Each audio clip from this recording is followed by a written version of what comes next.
everybody, I am here today to try out my Spellbinders BetterPress dies in conjunction with Graphic 45. Spellbinders and Graphic 45 released a Wizard of Oz collection. So for Graphic 45, it's the Wonder of Oz collection, and then Spellbinders created the BetterPress dies to match the collection. So I picked up the 3 packages of dies from Graphic 45, and I have not done this before, so I had to purchase the Spellbinders BetterPress letterpress system.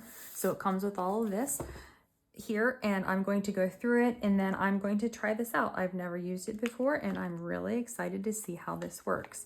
This is tape to tape the pieces down. They do give you a small thing of black permanent waterproof ink. There is some paper here. It comes with an actual die set, so you can try out a couple of different things. I'm going to set this aside because I'm going to be using my Wizard of Oz dies.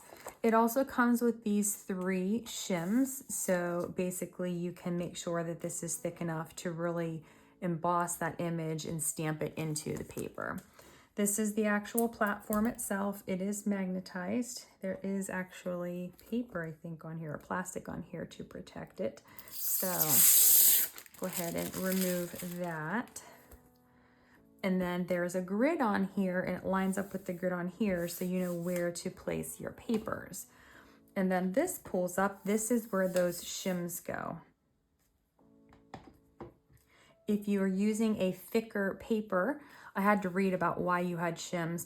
If you're using a thicker paper than this, then you would not put the shims, or you wouldn't put as many. So if I was going to be using chipboard or something thicker, I would not add my shims down here, but if I'm using paper like this or cardstock, I would.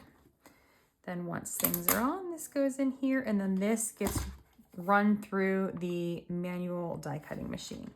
So I am going to grab some of this stuff, and I am going to play and see how this goes. I've started by adding my 3 shims down here and then putting my platform back. Now I just have 3 of my dies. I've put them in the smaller box and I've just lined them up. I've got my Scarecrow, Dorothy, and the Tin Man. The platform is magnetic, so these will stick and stay put.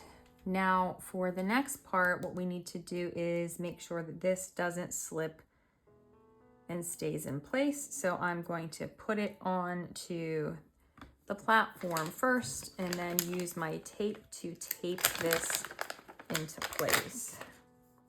Now I did only use 2 pieces. I tried to keep it off to the sides here where I knew that it wouldn't get hit by the BetterPress plate. And once I have that ready to go, I need to ink up my plates. So I'm going to just use this ink that has come with my plates. It did say in the directions that ink will get on the platform and you can wipe it off and it will not stain.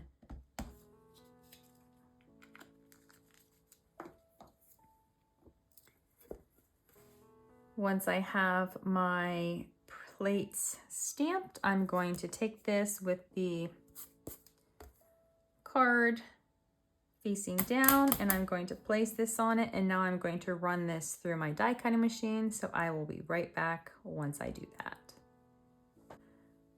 Okay, time to lift this off and see how it looks. Wow. I'm going to hold this up a little bit closer. I hope you can see it is dry and it is so detailed. Oh my goodness. I wasn't sure how detailed it was going to be, but wow, that is really neat. It reminds me of an old book, which is really exciting. I'm going to run these back through my die cutting machine. I'm going to be taping these on here. I don't think I was supposed to run this through on here. I feel like it would scratch that. So I'm going to tape these on here, and then I am going to run this through my die cutting machine one more time to see what these look like.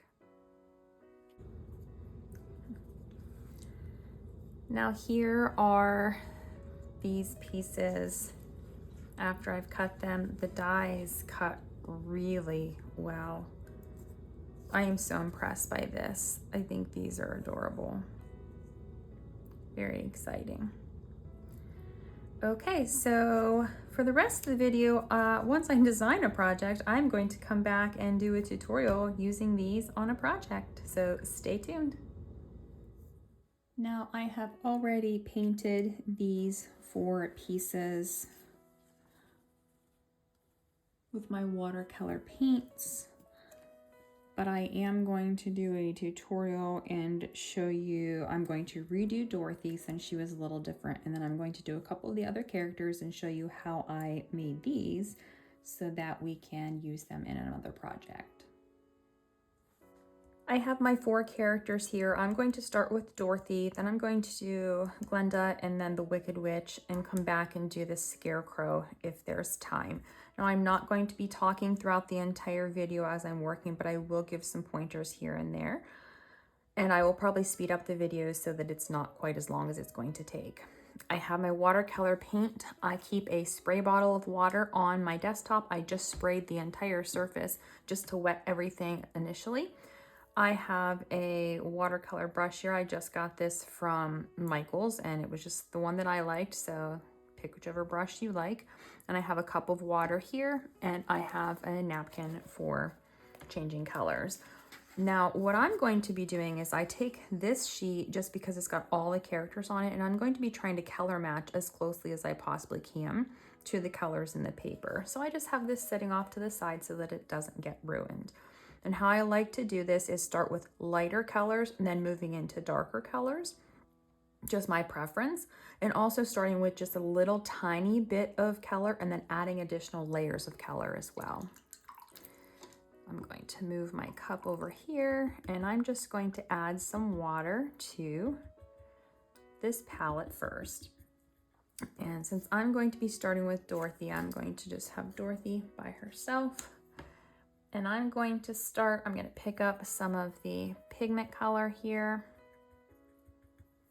I'm going to get some more water and thin this down. You can always add more color, but taking color away, I have learned, is not so easy. And by no means am I an expert at watercolor. So if you are used to doing watercolor painting and you have other techniques, feel free to share them in the comment section. I would love to hear them. I am using watercolor paper this time. On the other pieces, I just used the paper that came with my Spellbinders BetterPress platform, and it worked really well. It actually held the watercolor pigment very well, and the paper didn't warp, which I thought was really nice.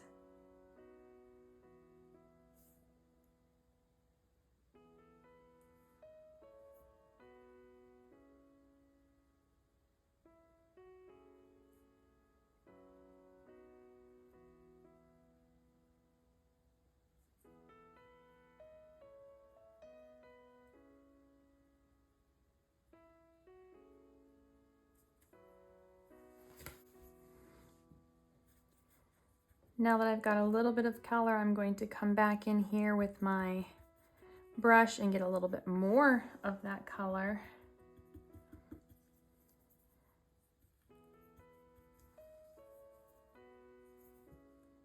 And I'm going to just add a little bit more color to certain spots, just to give a little bit of differentiation in the coloring.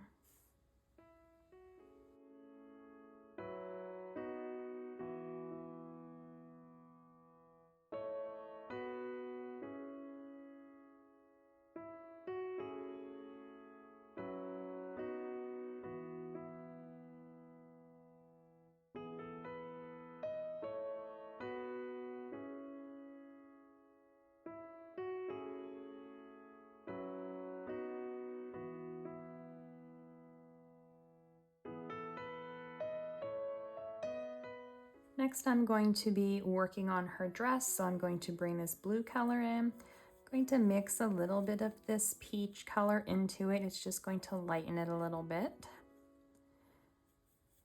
Then I'm going to get more water just to thin this down.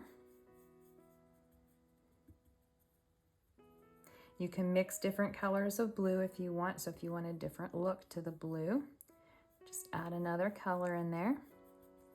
And again, I'm going to start with a really soft blue.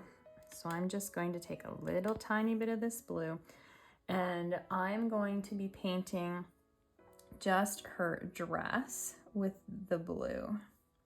I'm not going to be painting the sleeves because she does have a white blouse on, or her sleeves are white.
Next, I'm going to grab some red. And for the red, I'm going to paint her socks and the bow in her hair.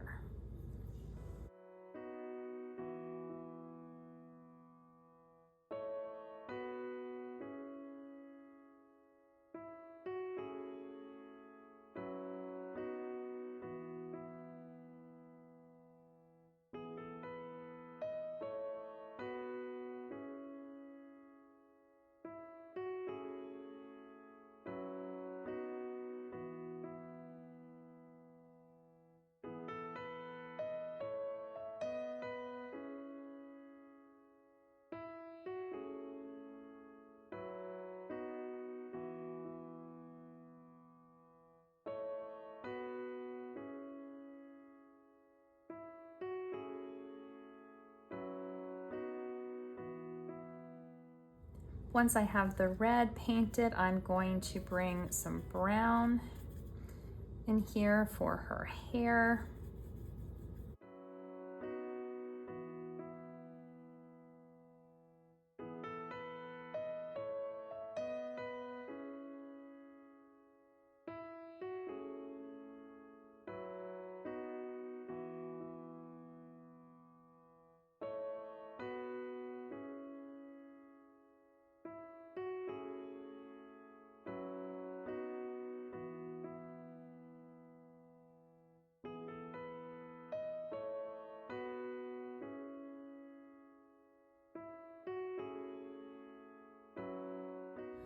Now, once I have her hair painted, I'm going to focus on the basket.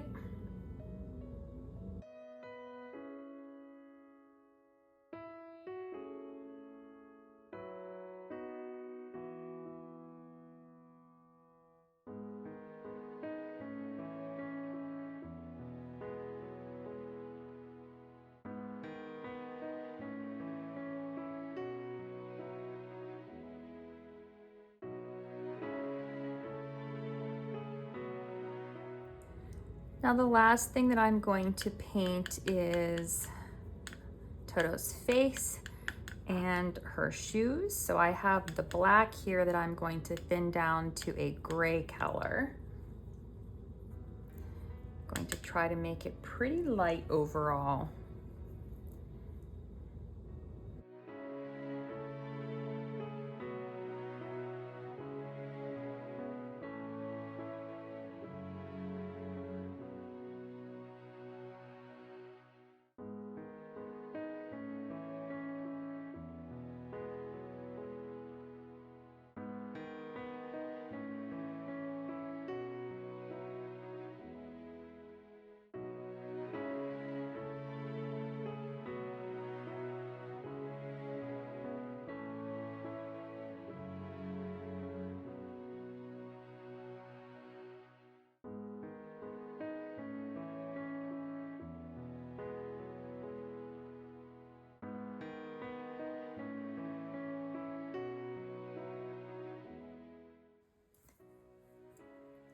Okay, so here is my Dorothy piece for now. I'm going to come back and show you how I created the plaid on her dress, and I'm going to move on to the other pieces. Now I'm going to move on to Glenda, and I'm going to repeat that same process. So I will probably just speed this part of the video up so that you can watch me paint and not talk throughout the whole process.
And this is what I'm going to leave Glenda looking like and start on the Wicked Witch next.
Now that Dorothy is dry, I'm just going to bend her a little bit to make sure that she is flattened.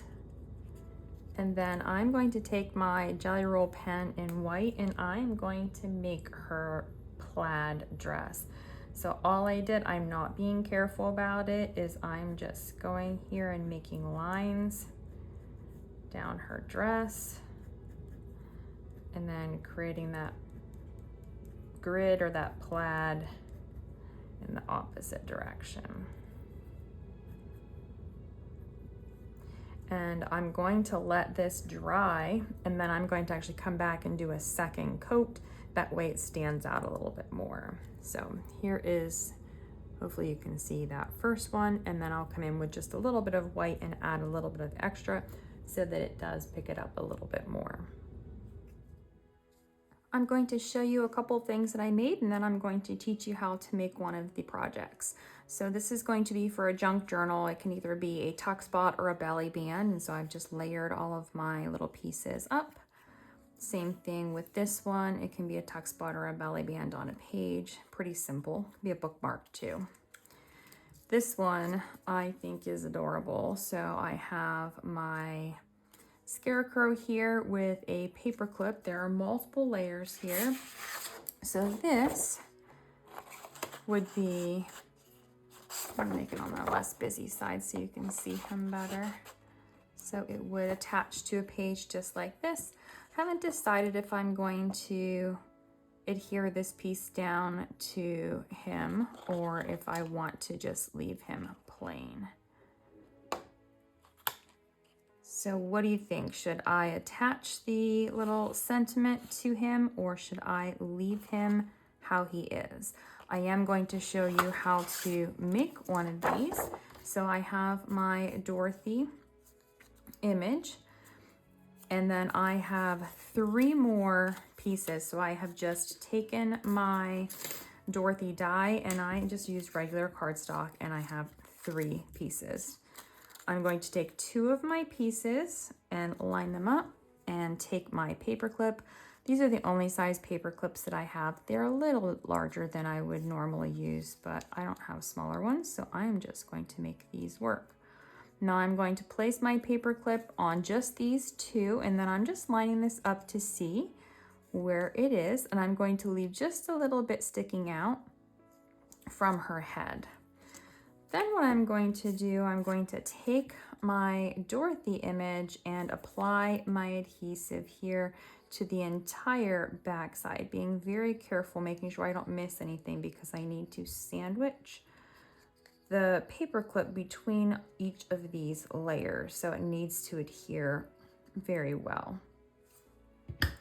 Now once I have my adhesive on, I'm going to pick up my piece with the paper clips and just set this right down on that top layer.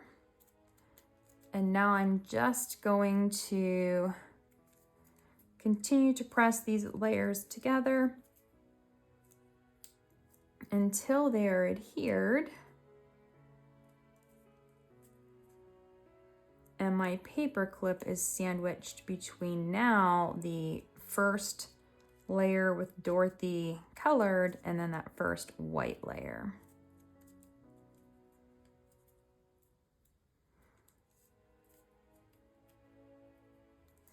And then I'm going to take my final Dorothy piece and on the front side of my cutout, I'm going to apply my adhesive here.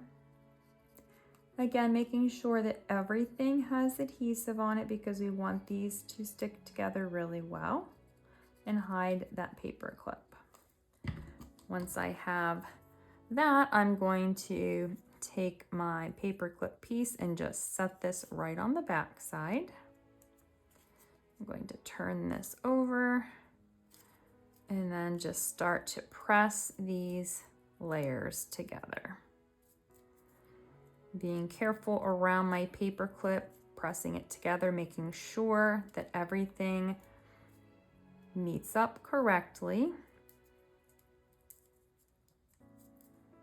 And making sure that the paper around the paper clip is adhered together and there's not a gap there. And then for Dorothy, I have There's No Place Like Home.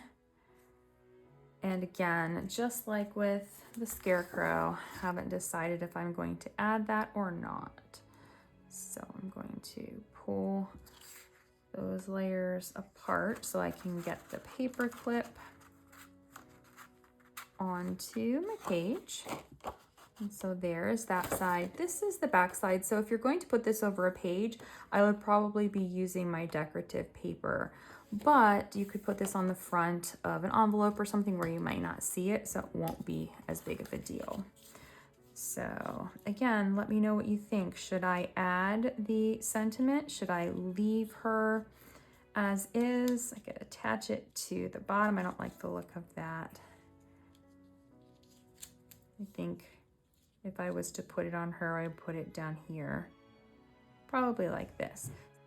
So that's it for this tutorial, and I hope you have found it to be interesting to see how to use your BetterPress plates, or if you are deciding on whether or not to purchase the BetterPress plates, I hope this has helped you to get an idea of what you could do with them. As always, I would love to hear your comments and your thoughts on the project, and please feel free to let me know what you think. Thank you so much for watching and have a great day.